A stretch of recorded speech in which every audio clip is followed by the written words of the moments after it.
Tonight, 24 undocumented workers in Buffalo fear for their future.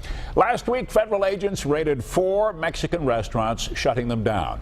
While some of those restaurants have reopened now, the men and women who were working there illegally now have nowhere to turn. 7 Eyewitness News reporter Josh Bazan spoke with one of those undocumented workers today. It's a story you'll see only here on 7. After federal raids on 4 local Mexican restaurants last week, investigators say 90% of the workers were found to be undocumented.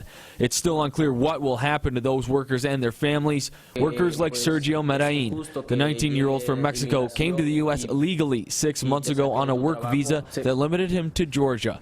But that's not where he stayed, and tomorrow he meets with a deportation officer to find out what's next. He spoke with me today through a translator. He feels that it's very unjust, that immigrants are not treated with dignity here in Buffalo, and he hasn't done anything wrong. He doesn't feel like there has been any wrongdoing. Sergio wants people to see immigrants as human and for the community to treat him and his coworkers better. The undocumented workers are seeing support from local religious groups. He's grateful to the churches that have opened their houses, the churches to the affected families. He's been staying here for a couple of nights. But Sergio doesn't know how long this legal process might take. Nisha Fontaine is an immigration attorney in Buffalo.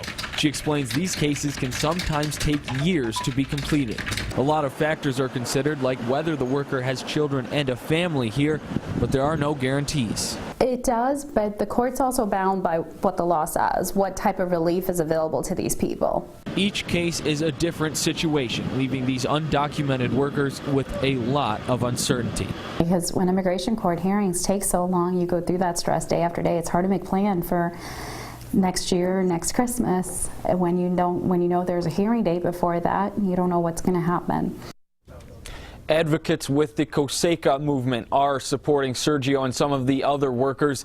Community members are gathering at Trinity Church on Delaware Ave in Buffalo tomorrow at 9 o'clock. They're going to walk with Sergio and 2 other workers to their meetings at the immigration office. For now, live in the newsroom, Josh Bazan, 7 Eyewitness News.